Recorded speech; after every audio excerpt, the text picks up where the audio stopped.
A problem that we currently have with the implementation of the model page is that if we go to the model page, it is still available in the Android emulator, a button that will allow us to return to the main flow of the application.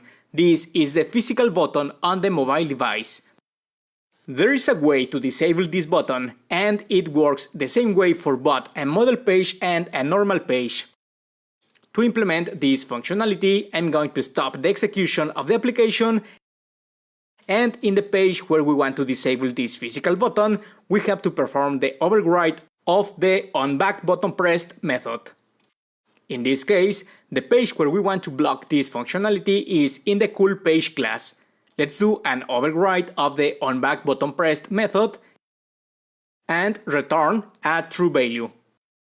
This way, if we start the execution of the application, we go to the model page, we see that if we press the button on the device, we can no longer return to the previous page.